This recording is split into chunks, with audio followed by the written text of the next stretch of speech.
Meet the press కార్యక్రమంలో Medak MP Raghunandan Rao BRS MLC Venkatrama Reddy ధరణి మోసాలను త్వరలో బయటపెడతానన్నారు. ఎంపీ రఘునందన్ రావు ములుగు అటవీ కళాశాలలోని గెస్ట్ హౌస్ లో ఉంటూ ములుగు మండలంలోని లావణ్య పట్టా భూములను వెంకట్రామరెడ్డి అక్రమంగా లాక్కున్నారని మండిపడ్డారు. క్షీరసాగర్ నుంచి వెంకట్రామరెడ్డి భూదందాలపై వాస్తవాలను వెలికి తీస్తానన్నారు రఘునందన్ రావు.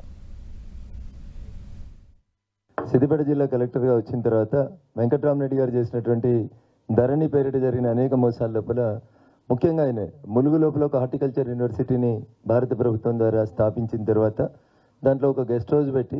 2 సంవత్సరాల పాటు ఆ గెస్ట్ హౌస్లో సకుటుంబంగా ఉండి ఆయన చేసిన పని ఏంటంటే ఏ ఊర్లో ప్రభుత్వ స్థలాలు ఉన్నాయి, ఏ ఊర్లో దళితులకు అసైన్ చేసినటువంటి భూములు ఉన్నాయని చూసి ఆ ఊర్లో ఉన్నటువంటి ఒక పొలిటికల్ లీడర్ని, అప్పుడు ఉన్నటువంటి టీఆర్ఎస్ పార్టీ లీడర్లను పిలుచుకొని వాళ్ళని బెదిరించో, నయాన్నో భయాన్నో ధరణిలో అవన్నీ స్లాట్స్ బ్లాక్ చేసి, అంటే రిజిస్ట్రేషన్ కాదని వీటిని ప్రభుత్వ భూములుగా మారుస్తున్నారని, ప్రభుత్వం ఇతర కార్యక్రమాలకు ఎక్వైర్ చేస్తుందనే ఉద్దేశంతో రకరకాల గ్రామ పంచాయతీల పరిధిలో ఉన్నటువంటి అనేక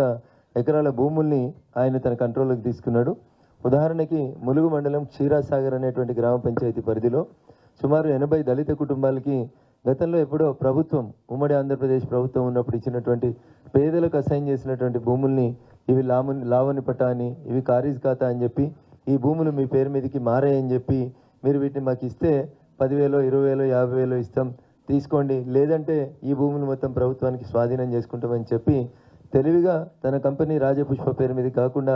5 ఎకరాలు 10 ఎకరాలు ఫామ్ ల్యాండ్స్ పేరిట అనేక రకాలైనటువంటి కంపెనీల పేరు మీదకి మార్చుకున్నట్టు మా దృష్టికి ఆ గ్రామ దళితులు తీసుకొచ్చారు.